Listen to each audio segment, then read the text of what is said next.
Hello everybody, it's Mr. Tall23 back in the video. I want to do a quick sound check first to make sure that the sound is working. Should be. Alright. Okay, so the sound is working. So I'm going to continue the video which I started yesterday, refuting the supposed Bible contradictions that skeptics of the Bible will bring up. Now, if you haven't watched the first part of the video, I recommend going and watching that first before watching this part. This is part 2. So if you don't remember, or if you're just going to watch this video without watching the first part, I'm addressing a video which is very popular on YouTube. It has about 3 million views. I just looked it up. It's called Bible Quiz Show Contradictions or something like that. It's made by some atheist guy who makes anti-Christian cartoons. The channel name is Non-Stamp Collector. And the video is very popular. If you read the comments, it's all a bunch of unbelievers who are like, oh, the Bible's so dumb or whatever. But when you actually look at the contradictions which he brings up, they're not contradictions if you actually study the Bible. And I explained that at the beginning of my video yesterday about how to rightly divide the word of truth.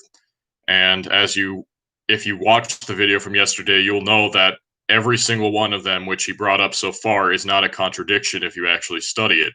So this next section of his video are numeric contradictions. So in parallel passages such as Samuel and Kings with Chronicles, because they tell the same story, or the 4 Gospels, he says that there's numbers given in different accounts which differ from each other, and that's a contradiction.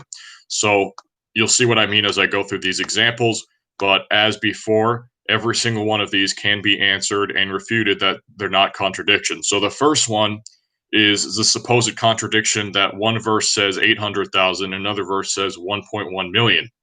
So in 2 Samuel 24:9, it says, and Joab gave up the sum of the number of the people unto the king. And there were in Israel 800,000 valiant men that drew the sword, and the men of Judah were 500,000 men. 1 Chronicles 21 verse 5 says, and Joab gave the sum of the number of the people unto David, and all they of Israel were 1,000,000, and 100,000 men that drew sword. And Judah was 410,000 men that drew sword. Well, the answer to this supposed contradiction lies in a careful look at the words in these verses and a comparison to other scriptures. Firstly, notice that in 2 Samuel, it's written that there are in Israel 800,000 valiant men. While in 1 Chronicles, it says all they of Israel were 1,000,000 and 100,000 men, which is 1.1 million or 1,100,000. Now consider the following verse. 1 Chronicles 27 verse 1 says, now the children of Israel after their number, to wit, the chief fathers and captains of thousands and hundreds, and their officers that serve the king in any matter of the courses, which came in and went out month by month throughout all the months of the year, of every course were 20 and 4,000. So there were different courses of officers who came in and went out month by month throughout all months of the year, according to this verse. So there's 12 months in a year. And according to this verse, there's 24,000 in each course. So if you multiply 12 by 24,000, you get 288,000 of these additional soldiers, which are not part of a standing year-round army. In 2 Samuel, the number of 800,000 is referring to the standing army within Israel, while in 1 Chronicles, the number is given of all they in Israel which drew the sword. So if you add 288,000 to the 800,000 number, you get 1,088,000. So 1,088,000 or 1.088 million, which can be rounded up to 1.1 million in 2 Chronicles 21:5. Now, the same thing occurs with the number of Judites. In 1 Chronicles, it says that there's 470,000, and it's just rounded up to 500,000 in 2 Samuel. So they're roundings, not exact numbers. I don't know where people get this idea that the Bible doesn't round numbers at all. I mean, a lot of these contradictions have to do with and other contradictions I've heard, which are not addressed in this video, I've heard are based on the assumption that for some reason the Bible never rounds numbers up or down, which is just stupid. People round numbers all the time. So that's exactly what's going on here. It's the 800,000 standing army plus the 288,000 who go in every month, 24,000 of each month, which is then rounded up to 1.1 million. So again, it's not a contradiction if you're actually willing to do the biblical research. And the next supposed contradiction are the numbers 700 or 7,000. In 2 Samuel 8:4, it says, "And David took from him 1,000 chariots and 700 horsemen and 20,000 footmen. And David houghed all the chariot horses, but reserved of them for 100 chariots." 1 Chronicles 18:4 says, "And David took from him 1,000 chariots and 7,000 horsemen and 20,000 footmen." David also houghed all the chariot horses, but reserved of them 100 chariots. So in this context, David is going to battle against Hadarezer. One of the accounts says that David had 700 horsemen, while the other says that he has 7,000 horsemen. Now, the answer to this is that horseman does not necessarily denote a single role. No horseman is simply trained as a horseman only. They fight on foot as well. I don't know if people understand this, that people can get off horses. I don't think these skeptics are that dumb that they can't figure out that people which are on horses can get off the horses, that cavalry doesn't necessarily have to always be mounted on a horse. But anyway, a horseman can also be a footman. In 1 Chronicles 19:18, it says 40,000 footmen, for example. But in 2 Samuel 10:18, it says 40,000 horsemen. The words are used interchangeably because horsemen are also footmen.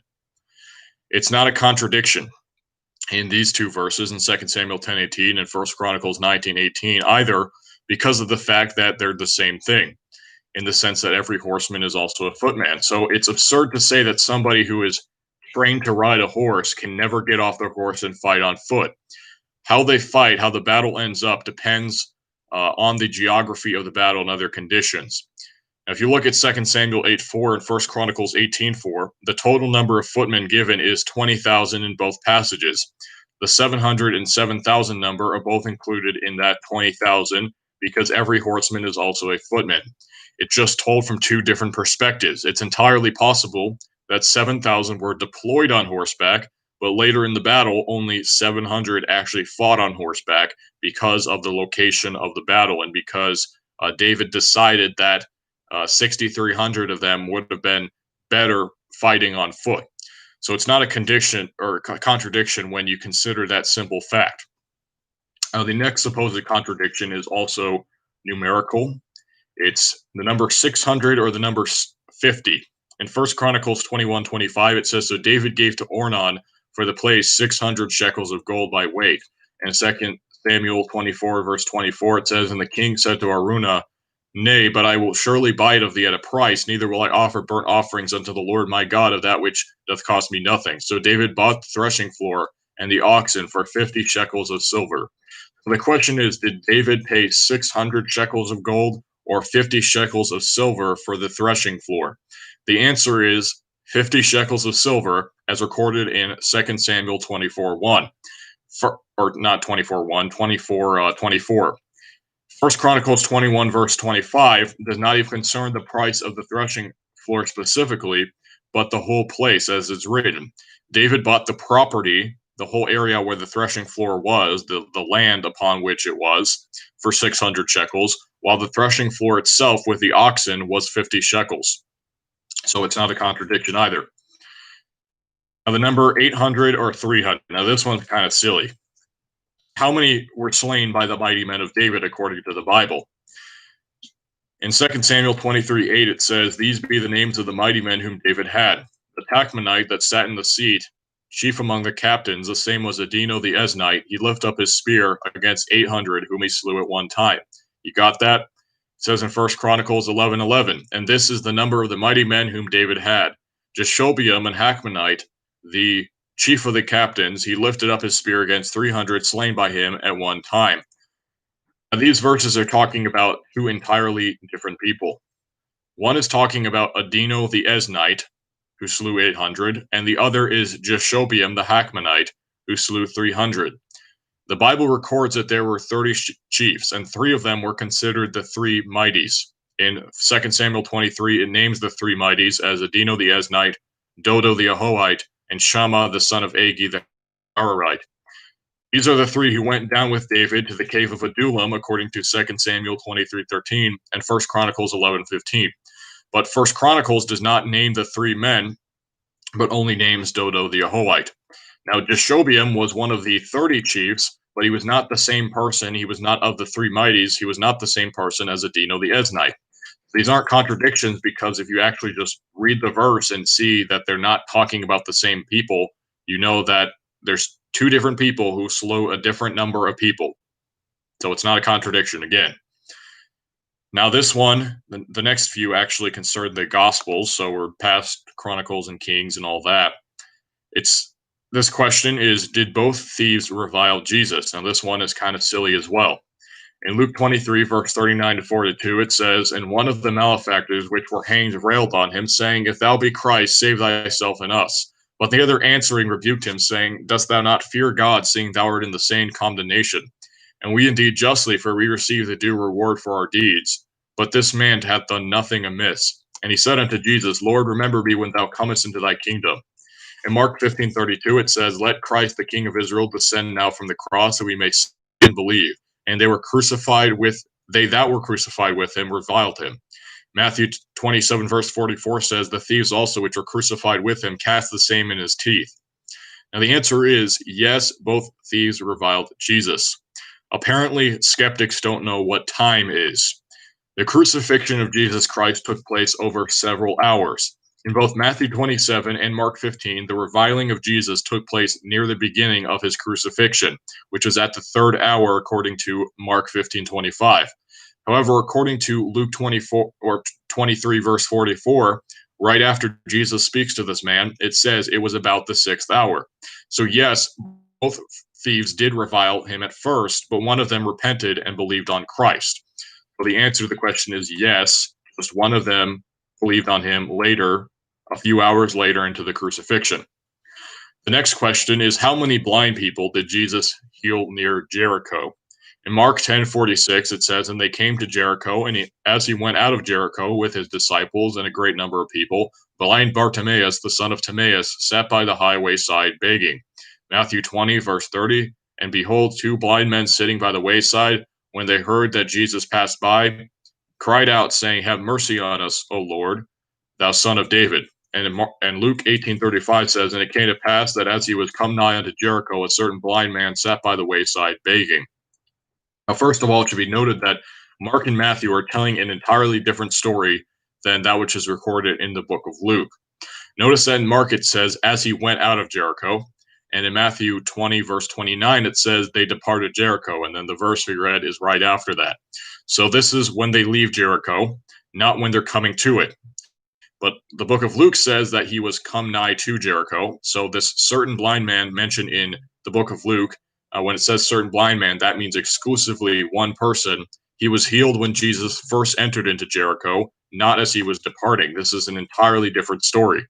So Matthew 20 and Mark chapter 10 are telling the same story, but Mark puts emphasis on one person, which is Bartimaeus. Now, just because it only mentions one person does not mean it is saying that there was only one person there. It's just putting emphasis on Bartimaeus because he was the one who specifically called out the words, "Thou son of David, have mercy on me." But it never says that there was not a second person who Jesus healed. The statement, "Blind Bartimaeus, the son of Timaeus, sat by the highway side begging," is still true when compared with Matthew 20:30.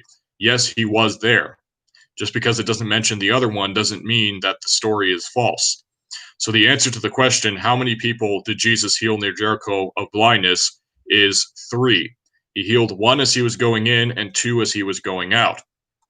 And the next question is, how many angels were at the tomb? The atheists believe that this is a contradiction as well. In Matthew 28, verse 2, it says, "And behold, there was a great earthquake, for the angel of the Lord descended from heaven and came and rolled back the stone from the door and sat upon it." And then Mark chapter 16, verse 5 says, "And entering into the sepulchre, they saw a young man sitting on the right side, clothed in a long white garment, and they were affrighted." And then Luke 24, verse 4 says, "And it came to pass, as they were much perplexed thereabout, behold, 2 men stood by them in shining garments." In John 20, verse 12, it says, "And seeth 2 angels in white sitting, the one at the head, and the other at the feet, where the body of Jesus had lain." Now, the simple answer to the question is that there are 2. But we need to pay attention to the details of the whole text. Now, first, I want to point out that the source of this supposed contradiction, the quiz show video made by Non-Stamp Collector, seems to be confused by the fact that in John 20 it says two angels, while in Luke 24 it says two men, and Mark 16 it says a young man. So the other question with this is, were they angels or were they men? The answer is they were angels. Anybody who's read the Bible knows that angels are often referred to as men because they appear as men. For example, in Genesis 18 and 19, it says that three men appeared to Abraham. One of them was the Lord as the Son of God, and two were the angels that went down to Sodom to rescue Lot. Throughout both chapters, they're called both men and angels because angels appear as men. It's very simple. Now the question becomes, was there one angel or two angels? Well, firstly, the verse given in Matthew 28:2 has nothing to do with how many angels were in the tomb. This is a different event before the tomb was opened. The angel of the Lord came back and opened the stone before the women ever came to the tomb, and then he sat upon it. Then as the Marys went into the tomb, the angel went inside of the tomb of Christ, with one already being inside. Now it records in Luke 24, verse 4, that there were two men who stood by them in shining garments. Well, I don't know if atheists realize this, because this is another thing that he brings up as a supposed contradiction, but there's something called standing up. If I'm sitting, which I am right now, I can do this. I can stand up, right? It's very easy to do that. But even then, if you compare this with the book of John, where it says that there were two sitting inside the tomb, that's also talking about an entirely different event. If you read the whole passage of John, you'll see that in the beginning of the chapter, Mary Magdalene departs and goes to Peter and John to tell them that the body of Christ is missing from the tomb. And then they go back to the tomb, and Mary independently sees the angel sitting. This is not when the other women came to the tomb and saw only one inside, and then the one who was sitting on top of the stone came down. So when the other women come, they first see one man sitting, as recorded in the book of Mark. The other angel comes off the stone, and the one sitting stands up, so that there are now two standing by the women, as it records in the book of Luke. The fact that it says that they stood is not a contradiction, and that's just stupid to say so. So in Mark, it only mentions a young man. Well, as pointed out before, with the story of Jericho and the blind man near Jericho, only mentioning one does not exclude the possibility of there being another. When they first entered the tomb, there was only one sitting there, and then the angel who was atop the stone came down. It's putting emphasis on this first angel, on the single angel, because he's the one who spake with the women and told them what happened, according to Mark 16, verse 6. So if we're going to construct a chronology of these angels, first an angel rolls away the stone before the women even come to the tomb, and then he sits upon it. Then the Marys come to the tomb, and inside they see one angel sitting in the sepulchre. He stands up, and the angel atop the stone comes down and speaks to the Marys. Then later, after they had left and told Peter and John about what the angels had said, they, with Mary Magdalene, came to the tomb. Mary Magdalene independently saw the two angels sitting inside. So there's no contradiction if you just understand that there's a passage of time going on here. The next question is, how many women went to the empty tomb? That's this other supposed numerical contradiction concerning the accounts of Jesus' resurrection. The skeptics will say that each account says that there were different women. In John 20, verse 1, it says, the first day of the week cometh Mary Magdalene early, when it was yet dark, unto the sepulchre, and seeth the stone taken away from the sepulchre. Matthew 28:1 says, in the end of the Sabbath, as it began to dawn toward the first day of the week, came Mary Magdalene and the other Mary to see the sepulchre. Mark 16, verse 1, and when the Sabbath was past, Mary Magdalene and Mary the mother of James and Salome had bought sweet spices that they might come and anoint him. Luke 24, verse 10, it was Mary Magdalene and Joanna and Mary the mother of James and other women that were with them, which told these things unto the apostles. Now the claim is that John says that there is only one person, Matthew says that there is two, Mark says there are three, and Luke says that there were five or more. First of all, in the book of John, the verse next to the verse in verse 1, so verse 2, indicates that John was simply focusing on Mary Magdalene, but not saying that there is only one at the tomb. Pay attention to what John 20, verse 2 says. Then she runneth and cometh to Simon Peter and to the other disciple, whom Jesus loved, and saith unto them, They have taken away the Lord out of the sepulchre, and we know not where they have laid him. She says, we know not where they have laid him, which indicates that she and John knew full well that there was more than one person at the tomb. It's putting emphasis on Mary Magdalene because she left the tomb immediately to return back to Peter and John. It's telling a separate story instead of focusing on the women who remained at the tomb and spake to the angels. So John is not telling us that Mary Magdalene is the only woman at the tomb. If you compare verse 1 with the first verse of Matthew and Mark, you'll notice they mention entirely different times as well. We shouldn't think of the event of the women coming to the tomb as something that just happened in a period of 5 minutes. The Bible teaches us that before the women actually entered the tomb, some time had already passed. Look at verse 1 of the book of John. It says that Mary Magdalene came to the tomb when it was yet dark. In Matthew 28 verse 1, it says that Mary Magdalene and the other Mary came as it began to dawn toward the first day of the week. In Mark, if you read verse 2, it says they came unto the sepulchre at the rising of the sun. In case you don't know what that means, Mary Magdalene was the first to get up and head towards the tomb. She did so when it was still dark outside, probably like 4 a.m. or sometime around then. So then, when it begins to dawn, meaning that the first light starts to appear, so it's not dark anymore, there's now light in the sky. It's gray outside, probably about 4:35 in the morning. The other Mary was with her, and they were soon joined by Salome, who went with them to buy spices, and then finally arrived at the tomb at the rising of the sun, according to the book of Mark. So this took place over the period of probably an hour or more. They had to get up, they had to gather together, buy spices, and then make the journey to the tomb. I believe that there were 3 women who came to the tomb, and that none of the gospel accounts contradict Mark's record of there being Mary, Mary Magdalene, and Salome. But what about Luke 24, verse 10? The assumption by the Bible critics is that the phrase other women that were with them is referring to those with these women at the tomb, but that's simply wrong. Verse 10 is a record of the women coming to the apostles and telling them what the angels said. Again, it's like the Bible critics don't understand that there's such thing as a passage of time.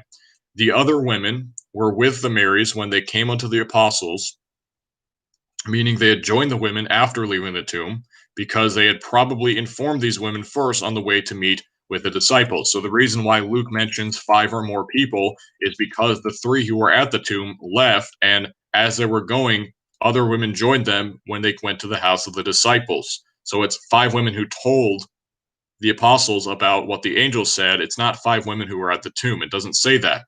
So there's no contradiction here either. There were 3 women, and no passage excludes that possibility. Next contradiction is not really a numerical contradiction. He kind of deviates. I think this is the end of the numerical thing, but it's kind of about God's attitude towards riches and what our attitude should be towards wealth and riches. Now, there's quite a few verses which this guy brings up about this matter, so let's read them. It says in Luke 6:24, "But woe unto you that are rich, for you've received your consolation."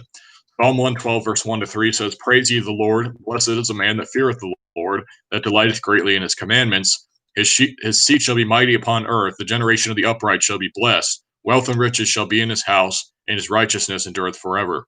Luke 12, verse 33, "Sell that ye have and give alms. Provide yourselves bags which wax not old, a treasure in the heavens that faileth not, where no thief approacheth, neither moth corrupteth." Luke 14, verse 33 says, "So likewise, whosoever he be of you that forsaketh not all that he hath, he cannot be my disciple." Luke 18, verse 22 says, "Now when Jesus heard these things, he said unto him, Yet lackest thou one thing, sell all that thou hast, and distribute unto the poor, and thou shalt have treasure in heaven, and come follow me." Acts 2, verse 44-45, "And all that believed were together, and had all things common, and sold their possessions and goods, and parted them to all men as every man had need." Acts chapter 4, verse 34-37, "Neither was there any among them that lacked, for as many as were possessors of land or houses sold them, and brought the prices of the things that were sold, and laid them down at the apostles' feet, and distribution was made unto every man according as he had need. And Joseph, who by the apostles was surnamed Barnabas, which is being interpreted the son of consolation, a Levite and of the country of Cyprus, having land, sold it, and brought the money, and laid it at the apostles' feet." So the argument goes that Luke 6:24 is against riches, And so are the rest of these passages, with the exception of Psalm 112, which says that for those who feareth the Lord, wealth and riches shall be in his house. Now stop and think about what these verses are talking about. Firstly, the obvious issue is the difference between the source of the riches and the status of the person we're talking about. Now, what do I mean by that? Well, in Luke chapter 6, the message which Jesus is preaching is known as the Sermon on the Plain, which basically holds the same teachings as the Sermon on the Mount in Matthew 5, 6, and 7. So he contrasts those which are his disciples with the people that are caught up in the things of the world. He says a few verses earlier, "Blessed be ye poor, for yours is the kingdom of heaven." And then he says, "Woe unto you that are rich, for ye have received your consolation." Well, Jesus said also in Matthew 19, verse 23 to 24, "Verily I say unto you, that a rich man shall hardly enter into the kingdom of heaven. And again I say unto you, it is easier for a camel to go through the eye of a needle than for a rich man to enter into the kingdom of God." This is after the rich man comes to him, asking what good thing he must do to have everlasting life. The parallel passage in Luke is given as one of these contradictory verses where Jesus says to the man to sell all that he hath if he will be perfect. Jesus is speaking here to an unsaved man who is trying to justify himself, somebody who is trusting in his own works and his own self to be justified. Now he leaves sorrowful because he had many riches, according to Luke 18:23 and Matthew 19:22. Jesus told him to do this to make the point that a man cannot get himself to heaven through his own works or even by his riches. Just as in Luke 6:24, "Woe unto them that have riches, for," which means because, "they have received their consolation." Now, what does the word consolation means? It means comfort. The reason why he says woe unto them is because rich people, as a result of the abundance of possessions which they have in their personal pride, they already have comfort. They don't even think about eternity. Anybody who goes out soul winning knows that it's a lot harder to get a rich person saved than it is to get a poor person saved, because they think that they're already set for life. They don't even care about religion or the Bible or anything like that. Their focus is upon the earth and this earthly life, and not where they'll spend eternity. So Jesus is speaking to the unsaved. He's telling them that their riches are worthless in comparison to eternity, that no matter how many things that they build up upon this earth, if their soul goes to hell, it will all be in vain. As the Bible says in Matthew 16:26, "For what is a man profited if he shall gain the whole world and lose his own soul?" Psalm 112 is concerning not those who just have riches in general, but it says that God will bless the man that feareth the Lord with riches, that a saved person who walks in the commandments of God. And there's multiple ways you can interpret that also, because it just says riches shall be in his house. Now, the word house is used sometimes in the Bible to not just refer to a physical dwelling place on earth, but as we read in, I think, 2 Corinthians 5, that our home is in heaven. Wealth and riches in our house doesn't necessarily mean that we're going to have wealth and riches upon this earth, but it could also mean building up treasure in heaven, as Jesus said that we should do. Now, Jesus said in the New Testament also that somebody who is his disciple should forsake all that he has in order to follow after him. Now, that doesn't mean that all disciples of Jesus are going to own absolutely nothing, that they're just walking around naked every day. The issue is forsaking all that they have for Jesus' sake, to be his disciple. For example, in Matthew 10, he says, "He that loveth father or mother more than me is not worthy of me." He said, "He that loseth his life for my sake shall find it." Now, it's obviously not saying that we should just immediately die or kill ourselves, but we should be willing to lay down our lives for Christ's sake. We should be willing to give up anything that would get in the way of serving Christ and being his disciple. That's what he's saying. That doesn't mean that God will never bless a disciple of Jesus Christ, nor does it mean that God will not bless an ordinary Christian. Not every Christian is a disciple of Jesus. Discipleship means following and learning from him on a daily basis. Somebody can be an obedient Christian without being a disciple, and they can be blessed with wealth and riches. Now, concerning the last two passages which this guy gives, I don't even understand how they're claimed to be contradictory, because it's not a statement or a command of something that we should do. It's just a story of what the apostles did. They gave offerings to the church so that the church would be provided for. I mean, I don't know what that has to do with riches or anything like that, but it's not a command or a statement at all. It's just a story about what happened. It's not a contradiction at all. So, moving on, the next question is, did the temple curtain rip before or after Jesus died? Matthew 27, verse 50 to 51, it says, "Jesus, when he had cried again with a loud voice, yielded up the ghost. And behold, the veil of the temple was rent in twain from the top to the bottom, and the earth did quake, and the rocks rent. Mark 15, verse 37 to 38 says, And Jesus cried with a loud voice and gave up the ghost. And the veil of the temple was rent in twain from the top of the bottom, or top to the bottom. Luke 23, verse 45 to 46 says, And the sun was darkened, and the veil of the temple was rent in the midst. And when Jesus had cried with a loud voice, he said, Father, into thy hands I commend my spirit. And having said thus, he gave up the ghost. Now, the answer to this question is neither. The curtain ripped at the moment that Jesus died. And when somebody writes about an event and two things take place simultaneously, you're going to have to place the description of the event in a certain order, but that does not necessarily mean that they took place in that order. And let me give an example of what I mean. So I'll do something. I'll pick up this water bottle and I'll slap myself. I did them at the exact same time, right? And describing what I just did, I picked up a water bottle and I slapped myself. Saying that does not mean that I did that in that order. I didn't pick up the water bottle and then slap myself. I did both at the same time. I could have said I slapped myself and I picked up a water bottle, and it could have the same meaning. The point I'm trying to make is that just because Matthew and Mark write about the veil being torn after recording his final breath, and Luke records it before, does not mean that they're saying it happened in a different order. When Jesus took his final breath and cried out, that is when the veil of the temple is torn. And that fits with all three of the passages. Now, the next supposed contradiction is the question, did Herod or Pilate put the robe on Jesus? Matthew 27, verse 27 to 28 says, Then the soldiers of the governor took Jesus into the common hall and gathered unto him the whole band of soldiers, and they stripped him and put on him a scarlet robe. Luke 23, verse 11, And Herod with his men of war set him at naught and mocked him and arrayed him in a gorgeous robe and sent him again to Pilate. John 19, verse 1 to 2 says, Then Pilate therefore took Jesus and scourged him, and the soldiers platted a crown of thorns and put it on his head, and they put on him a purple robe. Now the answer is both. Both Herod and Pilate put the robe on Jesus, because they record two entirely separate events. In the book of Luke, it's written that Pilate sent Jesus to Herod soon after meeting with him at the first. It's recorded in Luke 23, verse 7.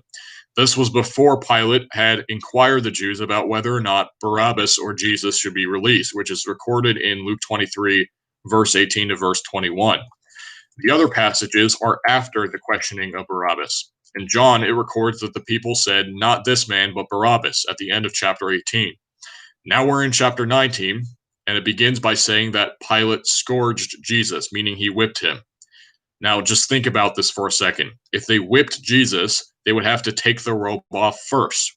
Matthew 27 is the same.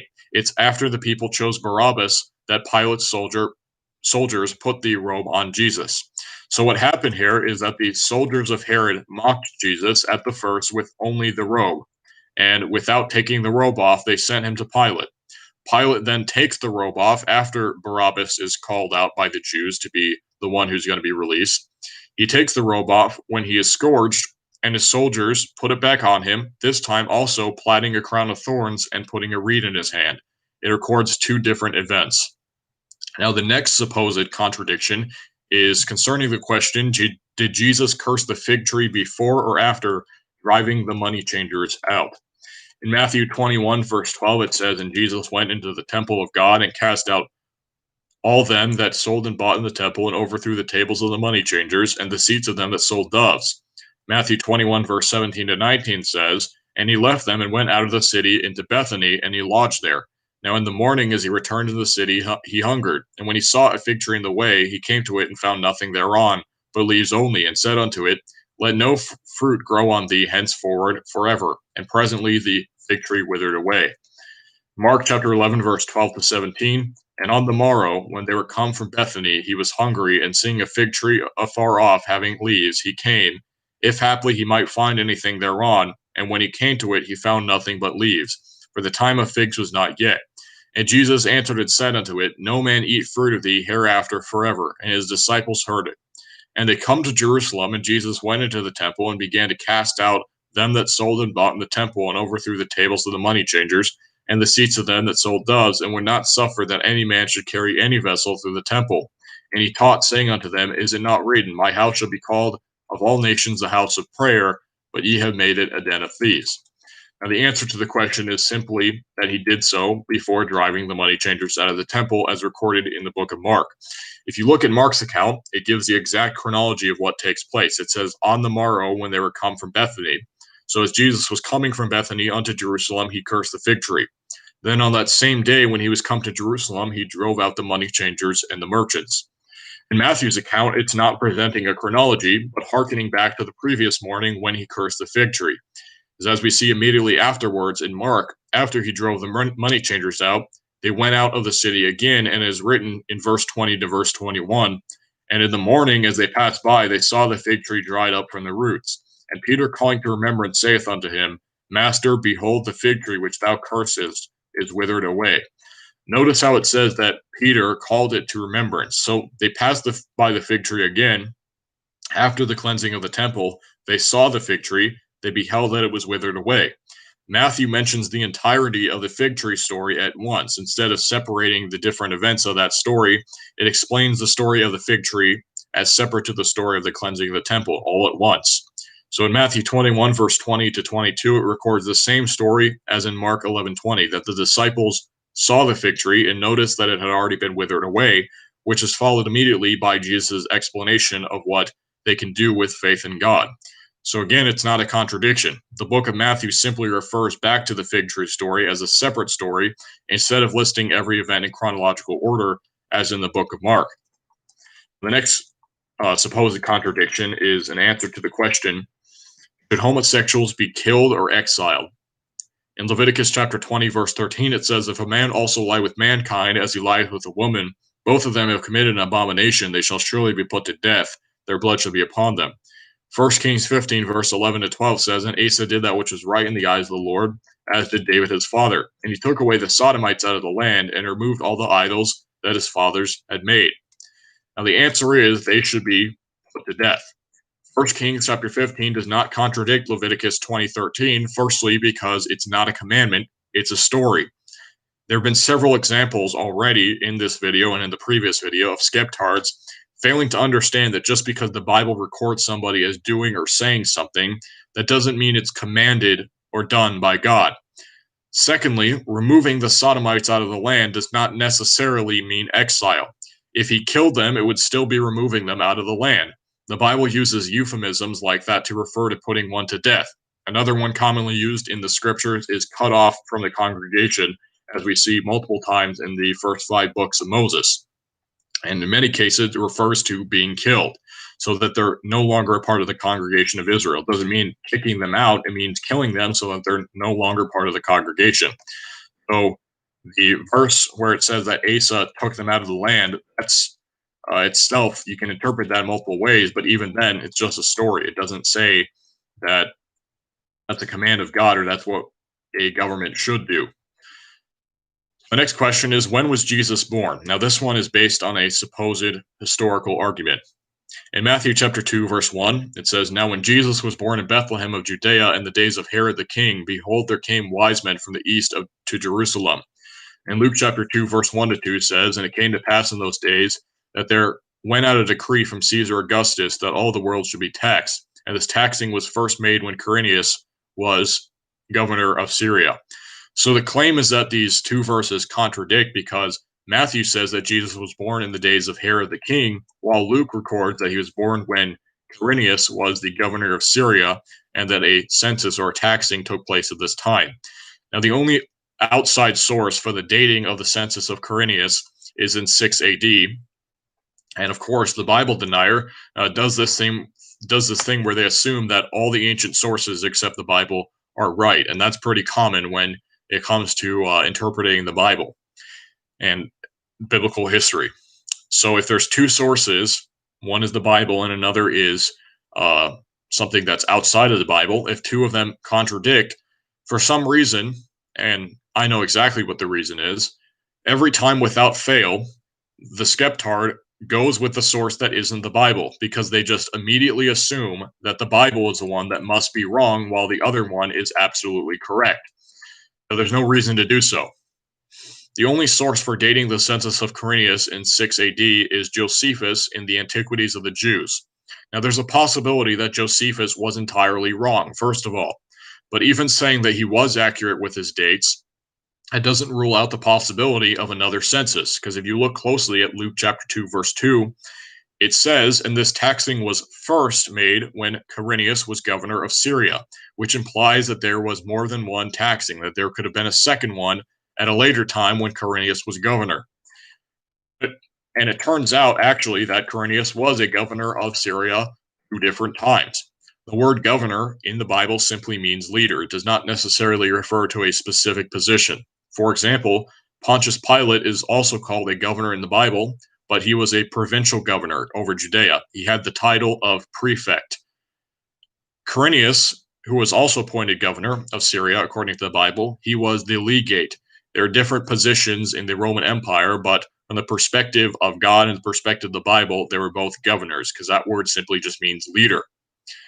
So before being appointed as the legate of Syria in 6 AD, Quirinius had previously been a general from 12 BC to 1 AD against a tribe in eastern Anatolia. And this may have been a time when he was first the governor of Syria, and he took the position again a few years later. So either way, whether he ruled twice or whether Josephus was simply wrong, there's not enough adequate outside historical data to prove that Quirinius ruled exclusively from 6 AD onwards. So I believe that he was the governor around the time of Herod, and that Luke's account is not contradictory to Matthew's. Now, the next question, this is the second to last actually, is was the tomb opened or closed when the women came to the tomb? In Matthew 28, verse 2, it says, And behold, there was a great earthquake, for the angel of the Lord descended from heaven and came and rolled back the stone from the door and sat upon it.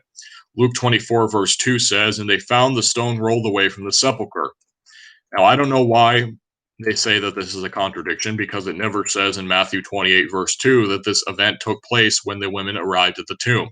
Verse 1 never says that the women had yet arrived at the tomb. In fact, it's written, As it began to dawn toward the first day of the week, came Mary Magdalene and the other Mary to see the sepulchre.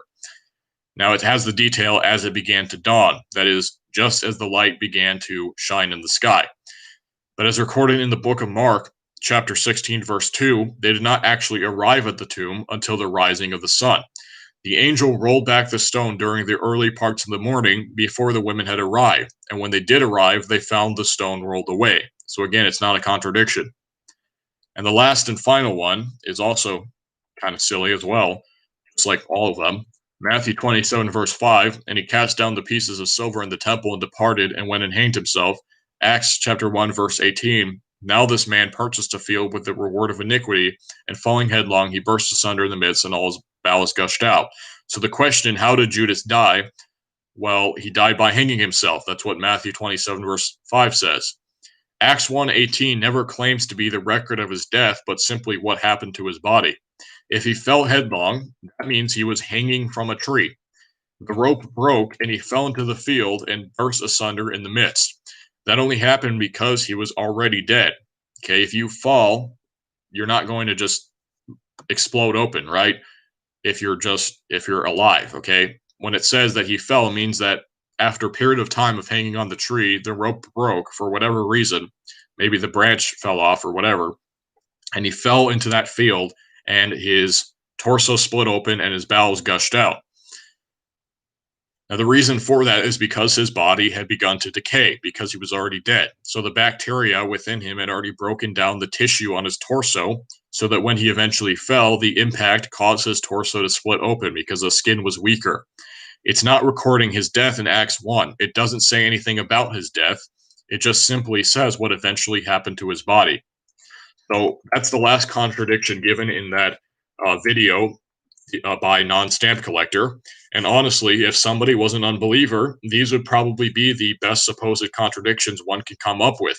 I've heard a lot of supposed contradictions. Some of them aren't even close to contradictions. Some of them are based on which Bible translation you use. Sometimes they purposely use some obscure like paraphrase instead of the King James Bible, and they say the Bible contradicts itself. Well, no, those are just false Bible versions. The King James Bible doesn't contradict itself.